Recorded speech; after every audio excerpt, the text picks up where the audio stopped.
Muy buenas tardes, estudiantes. Un placer para el programa de recreación tenerlos hoy presentes en la capacitación de hoy lunes. Les voy a hacer una pequeña presentación de nuestra facilitadora. Hoy nos va a acompañar la licenciada Andrea Arce Chinchilla.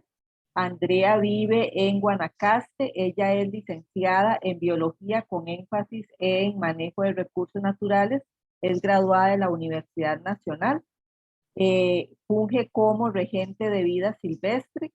Andrea cuenta con 8 años de experiencia en regencias y consultorías en manejo de vida silvestre ex situ.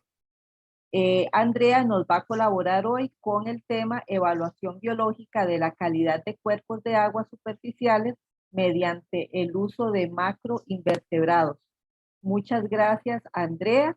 Es suya la sesión. Bienvenida, buenas tardes. Buenas tardes a todos. ¿Sí me escuchan? Sí, muy bien, Andrea. Perfecto. Bueno, muy buenas tardes y muchas gracias, doña Cintia, por la introducción. Aquí vamos a hablar un poquito de un panorama, hacer un panorama muy general de lo que es la utilización de macroinvertebrados para la evaluación de cuerpos de aguas superficiales. Es una herramienta que se ha utilizado de unos años para acá, muy importante. Voy a compartirles aquí la presentación.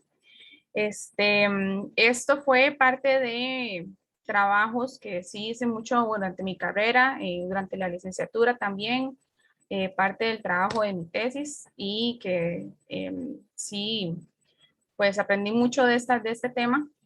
Y lo que quiero es como darles una pincelada algo general de lo que es esta herramienta para lo que es medir la calidad de los cuerpos de aguas superficiales, que es un tema que creo que nos afecta y nos debería importar a todos, sin importar qué estudiamos, sin importar dónde vivimos, porque con el agua, ¿verdad?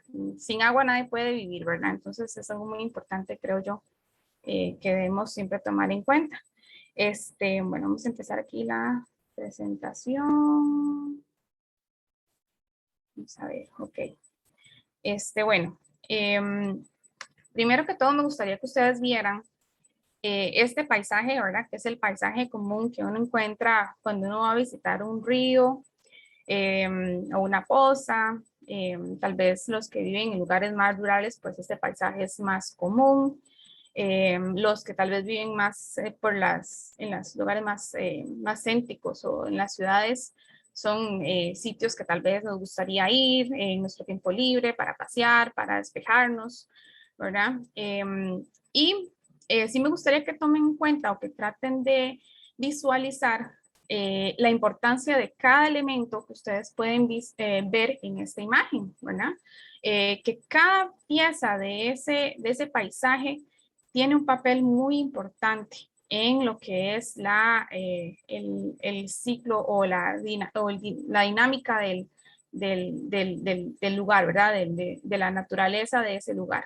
En un paisaje de agua superficial, todos los elementos son muy importantes, tienen una afectación directa en cómo va a ser la calidad de esa agua. Y sí me gustaría que ustedes se imaginen que dentro de ciertos puntos que ustedes ven en la imagen, hay diferentes microecosistemas y por microecosistemas tenemos que tomar en cuenta que hay cantidades de especies de animales que están ahí microscópicos, tal vez unos un poquito más grandes, que son los que vamos a hablar hoy, que están ahí dependiendo de las condiciones ambientales que están en ese punto. Entonces, por ejemplo, bajo esa catarata que ustedes ven al lado, bueno, la que está en el fondo o en la mano izquierda o mano derecha, bajo esa catarata la calidad del agua es diferente. A la calidad del agua que está tal vez más a la orilla, donde pueden ver esas piedras en la esquina inferior de su pantalla. Tal vez la parte donde se ve esa vegetación, ahí la dinámica es diferente. ¿Por qué? Porque hay hojarasca que cae cuando las plantas mueren, esa hojarasca se descompone y es fuente de alimento para algunas especies que viven en ese punto, pero no va a ser la misma calidad de alimento o el mismo tipo de alimento para los insectos o los animales que estén en la parte de donde hay más roca. Entonces, es increíble ver cómo en un espacio tal vez relativamente pequeño haya tanta diversidad, no solamente de especies, sino también de ambientes, de condiciones, que lo que hace es enriquecer, ¿verdad? Ese gran ecosistema que es el paisaje de los ríos, el ecosistema ribereño, y todo este dinamismo y todas estas características se utilizan de una manera integral para valorar la calidad de esa agua y además con ello se pueden evaluar los impactos que puedan causar las actividades humanas o también los impactos de fenómenos naturales o el impacto de cualquier cambio que por algún u otro motivo se hacen en ese sitio. Bueno, entonces, como les digo, ¿verdad? Hay mucha variedad de especies que tal vez muchos no los vemos, otros sí los vemos.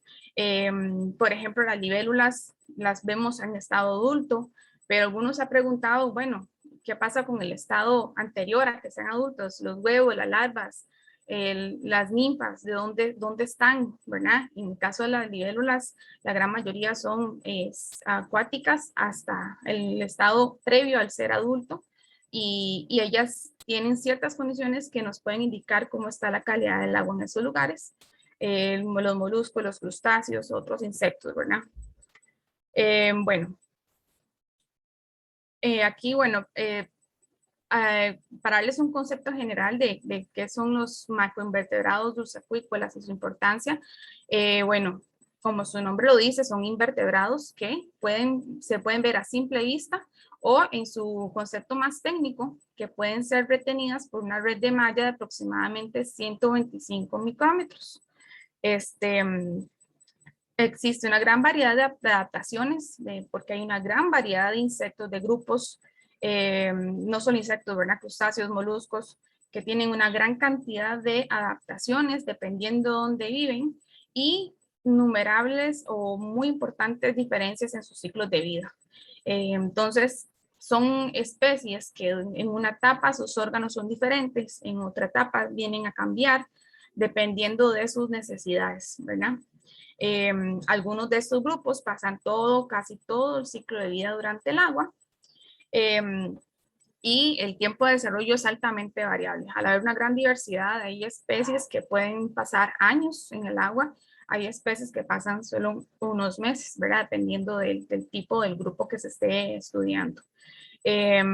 Factores ambientales como la temperatura, la humedad, la oxigenación del agua, la disponibilidad del alimento, que dependiendo de qué es lo que haya en ese microecosistema, de ello va a depender el grupo de animales que estén.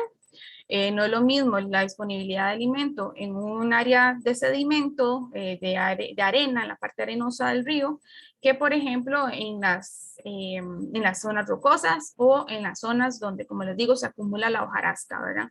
Ahí entonces se hace una gran diferenciación. Bueno, ¿cuáles son los grupos más comunes que se pueden encontrar para este tipo de evaluaciones? Bueno, están los hemípteros, que son más conocidos como los chinches. Tienen gran cantidad de grupos o de familias taxonómicas que son acuáticas. Hay otros grupos como los efemerópteros, que son muy conocidos por ser animales que se encuentran en áreas con alta oxigenación del agua. Entonces, al ser animales que requieran mucho oxígeno, nos da un indicativo de que las aguas donde se encuentran son aguas bastante limpias, que tienen bastante flujo de corriente. Entonces, ahí nos puede dar un indicativo de cómo está el estado de esa agua. También están los crustáceos, los moluscos, especies que, como les dije anteriormente, sufren importantes cambios en su estructura anatómica, como son las libélulas. En la parte inferior derecha de su pantalla pueden observar ninfas de libélula. Ellas son libélulas, como las que vemos comúnmente, pero en su estado anterior al adulto. Entonces, Así es como uno las encuentra cuando uno hace investigación y muestreo de estos animalitos. Hay animales de importancia médica, como los que ustedes ven en el centro de su pantalla, que son las larvas de insectos, de mosquitos, perdón, ¿verdad? Que es muy importante su estudio para lo que es el control de enfermedades, ¿verdad? Y al lado izquierdo inferior de su pantalla pueden ver los escarabajos o coleópteros, ¿verdad?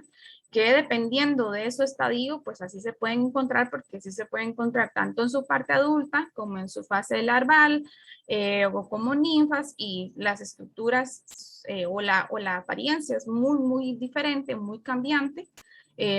Por lo cual sí se requiere de un conocimiento, aunque sea de un poquito más de saber la taxonomía de los animales que se vayan a encontrar, un poquito de la morfología más que todo, para poder uno discernir, ¿verdad?, qué tipo de insectos nos estamos encontrando. Esto siempre, siempre va a ir de la mano con el estudio físico-químico del sitio, ¿verdad? ¿En qué viene a complementar los estudios de macroinvertebrados con los análisis físico-químicos?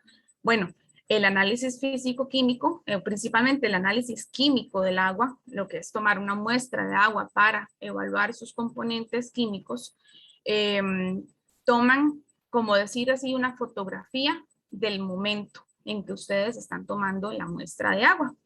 Entonces, ustedes la miden, le sacan, revisa si tiene algún tipo de químico, qué sé yo, fertilizantes, algún contaminante, pero si en ese momento no se vertió ese contaminante, tal vez no se podría detectar. En cambio, con el estudio de macroinvertebrados, eso sí nos viene a dar un mejor panorama general del estado de ese río. ¿Por qué? Porque estamos viendo qué tipo de insectos viven ahí y esos tipos de insectos nos pueden decir cómo está la calidad en general, como decir su historia de vida del río, sin necesidad de que estemos precisamente en el momento en el que tal vez alguien esté impactando negativamente a ese cuerpo de agua. Entonces, sí es un complemento muy importante. También es importante la medición de factores ambientales, como ya les había dicho, temperatura, humedad, la cobertura boscosa, la cantidad de oxígeno que disuelto en el agua, eso es muy importante. Entonces, son dos estudios complementarios que con ellos lo que podemos hacer es determinar la calidad del agua de ese cuerpo de ese río, ¿verdad? Lo cual es sumamente importante para otro montón de estudios de cualquier tipo, dependiendo del impacto que se quiera evaluar, ¿verdad? En nuestro país existe un reglamento, que es el reglamento para la evaluación y clasificación de cuerpos de aguas superficiales, que se utiliza en muchos sitios o como base para hacer este tipo de evaluaciones. He sabido que lo utilizan mucho en asadas, por ejemplo, en acueductos comunitarios, para ellos hacer una evaluación de cómo está la calidad del agua que le está brindando a los pobladores de ese lugar. Se utilizan en megaproyectos como por ejemplo para medir el impacto de cultivos, para medir el impacto de hidroeléctricas, y en sí el índice es un poco general en el sentido de que brinda un puntaje de cada familia de especies que se encuentran. Sin embargo, muchos investigadores creen que es importante, pues si se quiere hacer un estudio más específico, más profundo, pues ya hice hacer otra evaluación más taxonómicamente más específica, de llegar a otros niveles de taxonomía para ya estudiar mejor, ¿verdad? Toda la dinámica de diversidad que tiene ese sitio. Entonces, esto lo evalúa de esa manera, de la mano con indicadores físico-químicos, que este reglamento también tiene una tabla que indica los niveles dependiendo de la molécula que estamos estudiando, los niveles aceptables para que esa agua sea potable o consumible o apta para utilizar en el consumo humano o no. o para qué tipo de actividades puede utilizarse esa agua, ¿verdad? Dependiendo de la actividad que se quiera implementar. Bueno, voy a enseñarles un poquito de lo que es la metodología básica que se utiliza para aplicar este tipo de reglamentos. Por ejemplo, bueno, primeramente lo que es la toma de muestras. Esta es una red especial para la toma de macroinvertebrados. Tiene un grosor de malla específico para capturar todos esos insectos. Lo que uno hace como investigador es muestrear ciertos puntos del río, lo ideal es diferentes épocas del año, por supuesto, porque no es lo mismo en época seca que en época lluviosa. Y lo que es muestreo, si es muestreo en roca, muestreo en sedimentos arenosos, en áreas con hojarasca. Cada sitio diferente se separa y se miden sus características para poder ya después ir al laboratorio y hacer la clasificación o la separación de esos insectos que se capturan. Bueno, como ven ahí también, ya ellos muestran en otro sitio del río. Esas son fotografías de un estudio que yo hice con la empresa de servicios públicos de Heredia. Ellos tienen varias tomas de captura superficial, ¿verdad? No solamente no tienen solo subterráneo, sino superficial. Y ustedes saben que, bueno, la población de Heredia y alrededores es sumamente elevada y ellos tienen que garantizar la potabilidad de esa agua, ¿verdad? Que van a brindar a sus consumidores. Entonces, de ahí la importancia de este tipo de estudios. Ahí se hacen colectas también de hojarasca, ¿verdad? De lo que se queda acumulado para también hacer revisión de esas muestras y poder evaluar si se encuentran macroinvertebrados ahí para hacer su clasificación. Y ahí es como una muestra de cómo se ve ya cuando uno va al laboratorio, abre todo, revisa, busca entre las hojas. Es una revisión minuciosa, ¿verdad? Hojita por hojita, revisar que nada se quede pegado. Ya uno con el tiempo va diferenciando, ¿verdad? Mejor o va facilitando mejor cómo separar esos insectos. Y así es como quedan ya después de que uno los encuentra, los echa en un recipiente, les echa un tipo de químico para conservarlos, generalmente es alcohol, para su posterior estudio. Y así es como la idea de cómo es que se hace ya en laboratorio, ¿verdad? Se lleva un macroscopio, se revisan esas muestritas de agua y esas son fotografías de las que yo tomé en mi investigación de cómo se ven ellos, ¿verdad? Aquí a la parte inferior de abajo se ve un plecóptero. Ellos se caracterizan mucho porque hacen esas casitas con pedacitos de hojarasca, ¿verdad? La que está más en el centro es una larva de díptero o de mosquito. Para ver aquí de este lado, qué es lo que tiene aquí. Bueno, aquí sería un crustáceo y una larva de díptero, que es una larva de mosquito. ¿Verdad? Entonces, con esas muestras, se contabiliza la cantidad de insectos de macroinvertebrados que se encuentran, cuántas familias se encontraron y dependiendo de cada familia hay un puntaje diferente y así usted puede sacar el puntaje según el punto en el que usted estudió, qué puntaje tiene. Aquí les muestro un ejemplo de cómo se realiza este tipo de clasificación. Entonces, aquí por ejemplo dice ST1, ST2, ST3, ST4 y ST5 son como los sitios o los puntos de muestreo a lo largo de ese cuerpo de agua superficial y dependiendo de la cantidad o de las familias que se encontraron, así se brinda un puntaje a cada sitio. Ahora, en este cuadro, ese es el cuadro que está en el reglamento que nos rige a nosotros en Costa Rica para la evaluación. Dependiendo de este puntaje, ustedes pueden ver ahí cómo es la calidad del agua según lo que se encontró. Es importante, por supuesto, que el estudio que se haga sea lo más completo posible, ¿verdad? Que sea la mayor cantidad de muestreos posible, o por supuesto, cada punto, cada sitio tiene que ser parejo en cuanto a la cantidad de muestreos que se están haciendo, porque por supuesto, para encontrar o tener una igualdad de condiciones en cuanto al contabilizar la cantidad de insectos y de restos macroinvertebrados que se encuentran, así tener un puntaje más realista para poder hacer una clasificación más justa o más exacta de la realidad, ¿verdad? ¿Cuál es la importancia de esos estudios?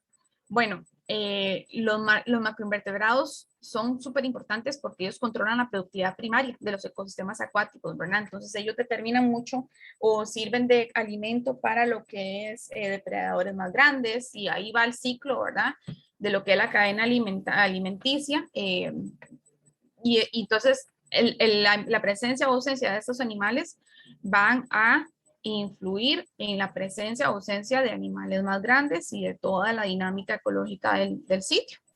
Es súper importante este tipo de herramientas porque con ellas se miden la afectación de los ecosistemas, principalmente para lo que son actividades humanas, lo que es digamos, el impacto de los cultivos, el impacto de las poblaciones que tal vez se asientan en las orillas de los ríos, donde están botando esas aguas negras, por ejemplo. Todos esos impactos se miden con estas herramientas, y entonces es importantísimo para la toma de decisiones a nivel ya, digamos, por decirlo así, político, ¿verdad? En los lugares, en las comunidades.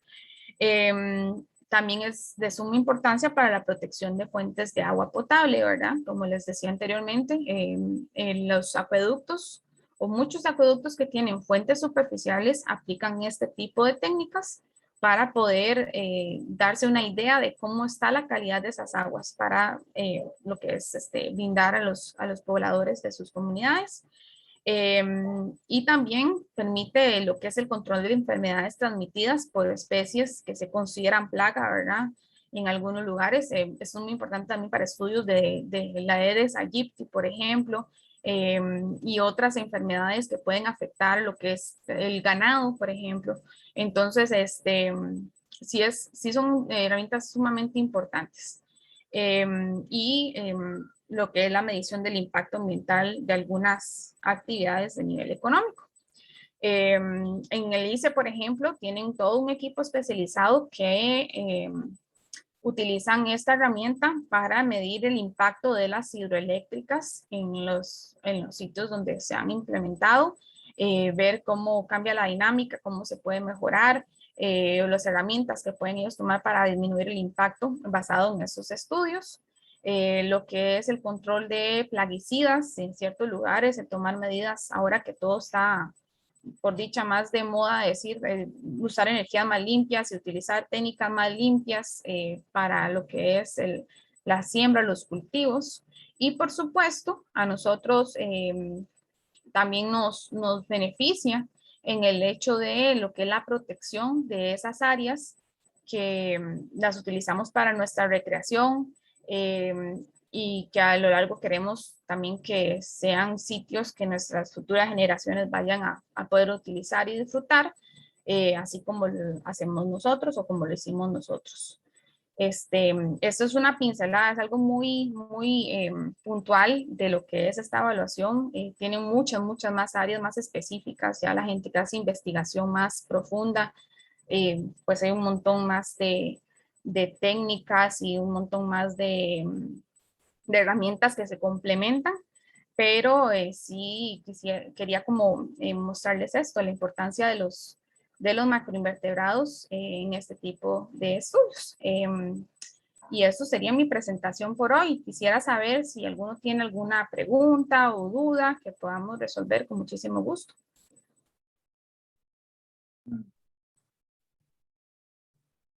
Tenemos una pregunta, Andrea.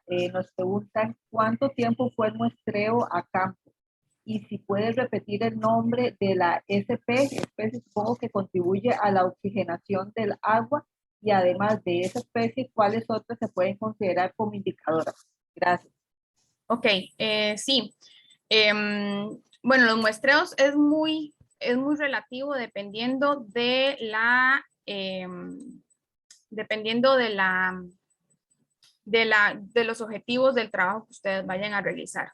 Entonces, lo ideal sería, pues si se hace un cuerpo superficial, qué sé yo, la cuenca de un río, que está sirviendo para lo que es brindar o tiene fuentes, tomas de agua para agua potable, pues sí, evaluar la mayor cantidad de sitios distintos o de pequeños microecosistemas que hayan en el sitio a lo largo del río, por supuesto, y mínimo, lo ideal sería que el estudio se haga tomando en cuenta las dos épocas del año, tanto la época lluviosa como la época seca, y por supuesto mediciones en las épocas de transición, que también ahí se hace una diferenciación importante. Entonces, por lo menos un año para poder tener un estudio completo, si se pudiera más, pues mucho mejor. Una gran ventaja de esos estudios es que no requieren de demasiado equipo sofisticado, al menos para lo que es el estudio de los macroinvertebrados. Ahí básicamente lo más complicadillo podría ser el uso de un macroscopio, porque digamos es lo único como más, pero de lo que es el material, la malla en sí no es tan cara. Hay personas que utilizan herramientas, las realizan y funcionan. Todo lo demás no es tan complicado y como les digo, muchas comunidades lo están utilizando. En cuanto a las especies indicadoras, es muy curioso porque sí hay mucha variabilidad. A lo que yo me refería con la oxigenación es que en áreas con más oxigenación del agua, ustedes van a encontrar especies generalmente más específicas o más delicadas, por decirlo así, que requieren ciertas condiciones ambientales para poder sobrevivir. Entonces, por ejemplo, hay algunas algunas ninfas de libélulas, los efemerópteros, por sus características. Quiero ver si tal vez me puedo volver a donde estaban las fotos que les enseñé de los macroinvertebrados. Al lado izquierdo de ustedes pueden ver los efemerópteros, son esos que están al lado izquierdo arriba. Ellos tienen esos pelitos que se le ven a los lados en la parte abdominal, son branquias. Entonces, eso es como un indicativo que nos dice que ellos requieren de oxígeno, de bastante oxígeno para poder sobrevivir. Entonces, sí necesitan aguas muy oxigenadas. En el caso de bueno, otras especies, los plecópteros también, que creo que aquí no puse una imagen de los plecópteros, son especies también que necesitan condiciones bastante limpias. Y por ejemplo, en lo que son los coleópteros, son un grupo tan diverso, los escarabajos, que ellos sí se encuentran en muchos ambientes, y algunos son muy tolerantes a diferentes condiciones. Entonces ahí sí depende mucho de las familias y a veces hasta a nivel de género. Entonces hay grupos que se ocupan un poquito más de investigación. Por ejemplo, ahora que veo aquí una pregunta, no sé si vamos en el orden, pero por ejemplo en el centro de la pantalla, las larvas de dípteros tienen, o muchos de ellos tienen la característica de que ellos, no sé si algunos de ustedes han visto, que si hay algún charco de agua sucia, si encuentran estas larvitas, algunas son de color rojo intenso. La hemoglobina que ellas traen, que es producto de ese color rojo que les dan, esta sustancia les permite absorber todo el oxígeno posible que hay en ese río. Entonces, o en ese charco, ¿verdad? Entonces, la gran cantidad de hemoglobina en esos dípteros da un indicativo de que requieren todo el oxígeno posible que haya. Entonces, generalmente estas larvitas se encuentran en áreas con baja oxigenación, porque no hay, entonces por eso tienen tanta hemoglobina, ¿verdad? Como para tratar de capturar lo más que puedan. Entonces, cuando uno encuentra insectos de este tipo así, es un indicativo además de que el agua, tal vez el flujo de agua no es tan constante como uno quisiera digamos, para lo que es la dinámica o la diversidad de insectos, ¿verdad? Pero sí, igual lo mismo pasa con los crustáceos también. Los crustáceos son de aguas bastante que tienen poca corriente, generalmente están en aguas como no podría ser contaminadas, pero sí con carga orgánica importante, porque ellas también se alimentan de esa carga orgánica. Entonces, el encontrar crustáceos en ciertos sitios también nos da un indicativo de cómo está la carga orgánica en ese sitio, y dependiendo de cómo usted vea las otras demás componentes físicos, químicos, de ambiente, ustedes pueden también sacar conclusiones de cómo está la calidad del agua o qué es lo que está afectando la calidad del agua en esos lugares, ¿verdad? No sé si hay alguna otra pregunta. Sí, Andrea, acá nos preguntan que si hay alguna forma de medir la pureza del agua que llega a la casa por medio de algún instrumento material que se tenga en la casa misma.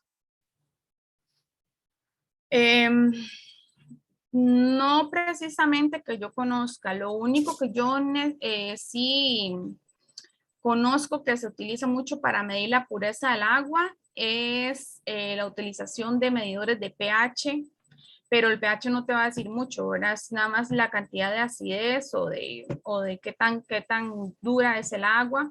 Es algo muy superficial. En cuanto a contaminantes, es complicado saberlo si es de nuestras casas, ¿sí? Inclusive el agua potable eh, es, puede ser muy cambiante dependiendo del área en la que estamos. Por darles un ejemplo, no es lo mismo el agua potable que está en Heredia, por ejemplo, que es donde yo crecí y viví muchos años de mi vida, al agua potable que encontramos en Guanacaste, por decirles un ejemplo. El agua de Guanacaste, y no sé si alguno que está aquí de Guanacaste nos está acompañando, es muy dura. Dura en el sentido de que tiene mucho calcio y elementos típicos del suelo de Guanacaste que hacen que el agua tenga un sabor diferente. Inclusive yo he escuchado de gente de San José que vienen y toman agua de acá y dicen, ay, es que me cayó pesada el agua, y no quiere decir que esté contaminada ni que esté sucia, ¿verdad? El agua es muy diferente dependiendo de dónde sale, ¿verdad? Y no quiere decir que está contaminada, pero sí de saber una herramienta que nos diga que algo está contaminado o no, o qué tan pura es el agua o no, pues sí, yo desconozco de alguna herramienta que haya en las casas, además de esas mediciones de pH que se pueden hacer. Ok. Nos consulta que cuánta cantidad de agua se requiere para el estudio. Me imagino que es como las muestras que toman, si tienen que ser cantidades muy grandes o muy pequeñas. No, generalmente yo, bueno, trabajé como por unos 2 o 3 años en un laboratorio de hidrología en la Universidad Nacional, y lo que nosotros hacíamos era inclusive reutilizar botellas, las esterilizábamos en laboratorio a botellas comunes, generalmente de agua, ¿verdad? De gaseosas no tratamos de no utilizar mucho, pero sí se les da un tratamiento de esterilización, y básicamente con una botella de 600 mililitros por muestra se hacía y sobraba, ¿verdad? Entonces, inclusive podrían ser botellas más pequeñas, eso sí, que existen muy bien lavadas, esterilizadas. Generalmente el método que se utiliza es, pues, por supuesto, lavado con agua y jabón, pero después de ese jabón se tiene que enjuagar por lo menos 10, 15 veces solamente con agua, y también después de ello se enjuagan unas 5 o 10 veces con agua destilada. Esa agua destilada sé que lo venden mucho en las estaciones de gasolineras, pero es como el método el más utilizado para esterilizar botellas y tomar esas muestras de agua. Y esas muestras se tratan de analizar dentro de las siguientes 24 horas, para lo que es la parte de la evaluación química y física. Lo que es las muestras de agua que vienen con macroinvertebrados, lo que se hace es, no se preservan por mucho tiempo, no se les echa nada para preservar, sino que se refrigeran. Y ahí sí no importa tanto el tiempo en que se revisen, porque los insectos en realidad pues permanecen ahí, resisten bastante. Lo ideal es entre más rápido mejor, pero para lo que es la parte de macroinvertebrados no es tan importante preservar la muestra mucho, porque en realidad ya después uno lo que hace es separar rapidito los insectos, y ahí sí les echo un alcohol de 70, o disuelto a 70%, y ahí sí uno ya los puede dejar ahí casi Ya para conservarlos ahí para los clasificación. estudios que se requieran. Exactamente. Perfecto. Preguntan que qué insectos se pueden identificar en los ríos para saber si puede estar contaminado o limpio el agua de acuerdo a la oxigenación del insecto. A ver, es algo muy integral, como les digo, no se puede decir, no, ay, porque hay larvas de mosca ya está contaminado. Muchas veces estos animales o esos insectos nos indican la carga orgánica que hay en el sitio o qué tanto fluye el agua, tal vez sea un sitio del río que esté como más emposado, entonces pues tiende a guardar más materia orgánica y por ello usted va a encontrar ese grupo de animales. Generalmente, es que no conseguí un cuadrito bonito para ponerles, pero sí, vamos a ver si les puedo compartir aquí lo que encontré del reglamento. Vamos a ver. No lo encontré por aquí, pero el reglamento sí da un puntaje y entonces, por ejemplo, lo que son los dípteros más que todo y los crustáceos. Los dípteros son larvas de mosca crustáceos en general también son animales que necesitan poca, en caso de los dípteros, que necesitan poca oxigenación. Entonces los vas a encontrar en aguas estancadas que generalmente pues presentan un grado de contaminación. Y en el caso de los crustáceos, pues es por la alta cantidad de materia orgánica que se acumula en esos sitios que los vamos a encontrar más frecuentemente. Entonces ahí uno podría pensar en que si hay algún indicativo o algo que esté diciéndonos, mira, que puede que hayan aguas negras, descarga de aguas negras, pues esa es una herramienta que nos viene a complementar la teoría de qué puede estar pasando ahí. No podemos decir que por la presencia de uno o otro grupo ya hay un indicativo o ya se puede decir que está contaminado, ¿no?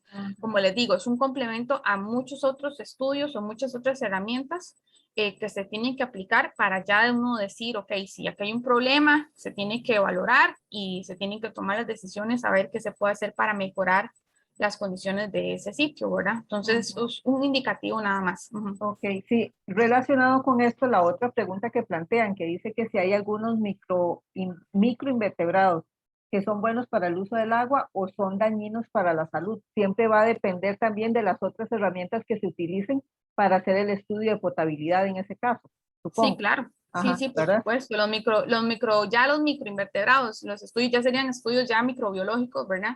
Ahí donde ya ellos evalúan ese tipo de grupos y mucho también, como son parte de la cadena alimenticia, pues sí, sí da la presencia de esos microorganismos también puede dar una idea de cuáles son los macroinvertebrados que están ahí, que se alimentan de esos microorganismos también, ¿verdad? Entonces, sí es parte de otro de las técnicas complementarias para esos estudios.